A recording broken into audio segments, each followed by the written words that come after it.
نہ پہنچاؤ، یہ میرے آج تقریر کا عنوان ہے۔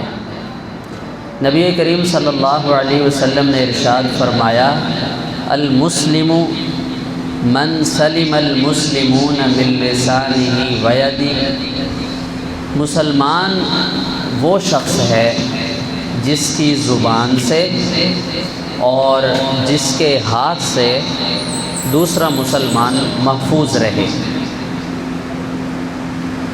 اللہ کے نبی نے اس حدیث مبارکہ میں مسلمان کی پہچان کی ایک صفت بتائی ہے کہ اگر آپ کسی مسلمان کو پہچاننا چاہتے ہو نا تو اس کی صفت یہ ہے کہ اس کی زبان سے اور اس کے ہاتھ سے دوسرا مسلمان محفوظ رہتا ہے۔ ویسے تو نماز پڑھنے والا بھی مسلمان ہے، کلمہ پڑھنے والا بھی مسلمان ہے، لیکن مسلمان کہلانے کا حقدار وہ بندہ ہے کہ جس کی زبان سے اور جس کے ہاتھ سے دوسرا مسلمان محفوظ رہے۔ میری بات سمجھ میں آ رہی؟ اسپیکر کی وجہ سے کوئی مسئلہ تو نہیں؟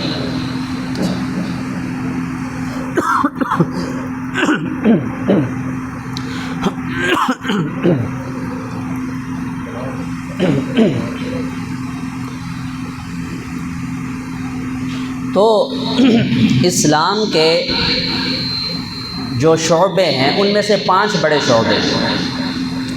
نمبر 1 عقائد، نمبر 2 عبادات، نمبر 3 معاملات، نمبر 4 اخلاق، اور جو 5واں نمبر ہے وہ ہے معاشرت۔ عقائد کسے کہتے ہیں؟ اللہ ایک ہے، رسول صلی اللہ علیہ وسلم ہمارے آخری نبی ہیں، جنت بھی ہے، جہنم بھی ہے، یہ سب باتیں عقائد میں آتی ہیں۔ اور دوسرے نمبر پہ جو اسلام کا شعبہ ہے بڑا، وہ ہے عبادات، نماز، روزہ، حج، زکوٰۃ، نوافل، ذکر، تسبیحات۔ اور تیسرا شعبہ جو اسلام کا ہے وہ ہے معاملات کا، کہ آپ لین دین کیسے کریں گے، تجارت کیسے کریں گے، آپ نکاح، طلاق، یہ سب چیزیں، سیاست وغیرہ، وہ سب چیزیں معاملات میں آتی ہیں۔ اور چوتھا شعبہ ہے اخلاق کا، کہ ایک بندہ کیسا ہونا چاہیے، اس میں حکمت ہو، عدل ہو، شجاعت ہو، بہادری ہو، زبان کا اچھا ہو، قول و عمل کا اچھا ہو، گفتار اچھا ہو، کردار اچھا ہو۔ اور آخری اور 5واں بڑا شعبہ وہ ہے معاشرت۔ معاشرت کا مطلب یہ ہوتا ہے کہ انسان تنہا نہیں رہ سکتا، اکیلا انسان نہیں رہ سکتا، اور اسلام نے اکیلا رہنے سے منع بھی فرمایا، تنہا نہیں رہے گا۔ ظاہر ہے جب وہ رہے گا تو گھل مل کے رہے گا، اس کا واسطہ مختلف لوگوں سے پڑے گا۔ مثال کے طور پہ گھر والوں سے واسطہ پڑے گا، بہن بھائیوں سے واسطہ پڑے گا، رشتہ داروں سے واسطہ پڑے گا، دوست احباب سے واسطہ پڑے گا، جو آپ کے متعلقین ہیں، آپ بازار میں ہیں تو گاہکوں سے واسطہ پڑے گا۔ تو آپ جب اس دنیا میں زندگی گزاریں گے تو کسی نہ کسی سے آپ کا واسطہ پڑے گا۔ تو جن لوگوں سے آپ کا واسطہ پڑ رہا ہے ان کے ساتھ کیا معاملہ اختیار کرنا ہے، اسے کہتے ہیں معاشرت۔ اب معاشرت کے احکام کیا ہیں، ہم نے کس کے ساتھ کون سا رویہ رکھنا ہے، تو اس کے احکام کیا ہیں؟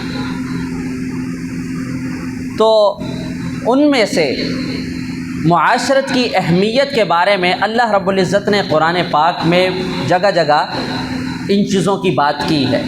مثال کے طور پہ قرآن پاک میں اللہ رب العزت نے 62 جگہ پہ نماز کا ذکر فرمایا، اقیم الصلاۃ، اقیم الصلاۃ، نماز ادا کرو، زکوٰۃ دو، نماز ادا کرو، زکوٰۃ دو، 62 جگہ پہ۔ لیکن پورے قرآن پاک میں کہیں بھی اللہ رب العزت نے یہ نہیں بتایا کہ فجر کی 4 رکعتیں، ظہر کی 12 ہیں، عصر کی 8 ہیں، وغیرہ وغیرہ۔ یعنی نماز یہ ضرور فرمایا نماز پڑھو، لیکن اس کی تفصیلات کیا کیا ہیں یہ نہیں بتایا۔ لیکن ایک معاشرتی حکم ہے استئذان۔ کیا ہے؟ استئذان۔ اس کا مطلب ہوتا ہے اجازت طلب کرنا، اجازت مانگنا۔ جب آپ کسی کے گھر میں جا رہے ہیں یا کہیں بھی جا رہے ہیں تو گھر میں داخل ہونے کا طریقہ کیا ہے، اجازت مانگنے کا طریقہ کیا ہے، آپ کن اوقات میں اجازت مانگیں گے، کن میں نہیں مانگیں گے۔ اب یہ جو معاشرتی حکم ہے اللہ رب العزت نے قرآن پاک میں 2 رکوع پورے کے پورے صرف اس ایک مسئلے کو سمجھانے کے لیے اتارے، مسئلہ بھی بتایا اور اس کی تفصیلات بھی قرآن پاک میں ہیں۔ تو اس سے معاشرتی احکام کی اہمیت کا پتہ چلتا ہے کہ معاشرتی حکم بہت اہم ہے، معاشرت سیکھنے کی چیز ہے۔ لیکن ہمارے دور کے اندر ہم دین کے اس شعبے پر ہم نے عمل نہیں کیا، بے عملی ہے، کوتاہی ہے، جس کی وجہ سے اب اس کو دین سمجھا ہی نہیں جاتا معاشرے میں۔ ہم نے کس سے کیسے بات کرنی، اپنی بیوی سے کیسے بات کرنی، والدہ سے کیسے بات کرنی، اپنے بچوں سے کیسے بات کرنی، بہن بھائیوں سے کیسے بات کرنی ہے، رشتہ داروں سے کیسے بات کرنی ہے، کوئی گاہک آ گیا اس سے کیسے بات کرنی ہے۔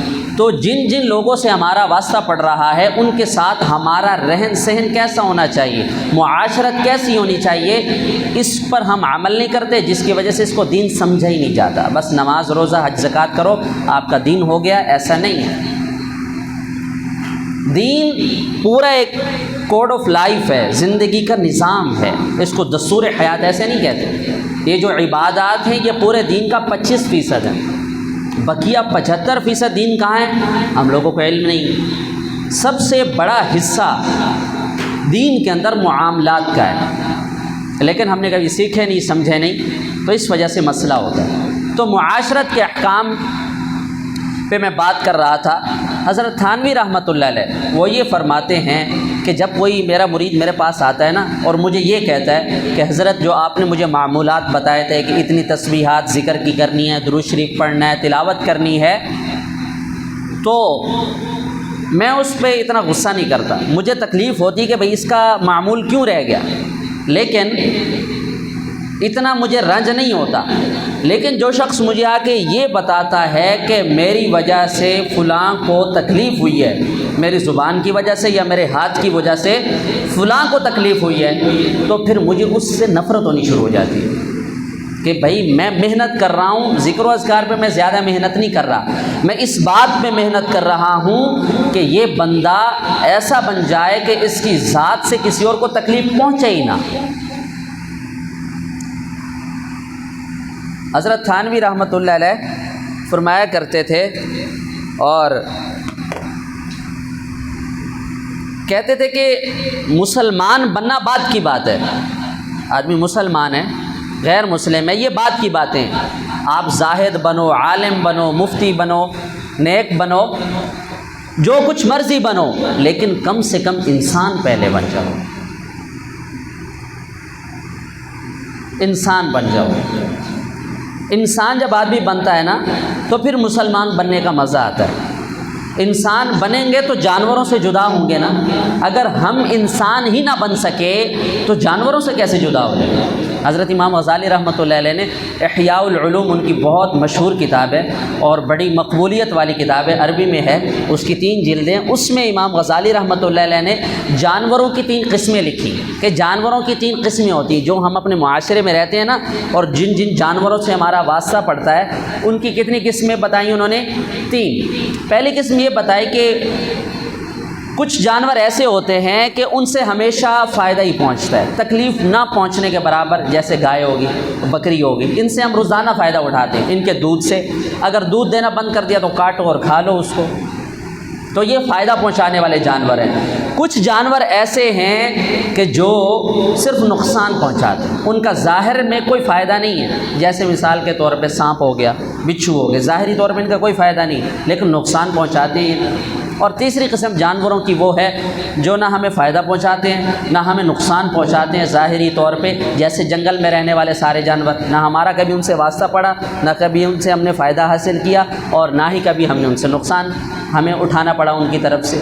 تو یہ 3 قسم کے جانور ہیں۔ حضرت امام غزالی رحمۃ اللہ علیہ یہ جانوروں کے 3 اقسام لکھنے کے بعد فرماتے ہیں کہ بھائی اگر آپ نے انسان نہیں بننا نہ بنو، اگر جانور بھی بننا ہے تو ان 3 قسموں میں سے جو پہلی قسم ہے وہ بن جاؤ، تب بھی کافی ہے۔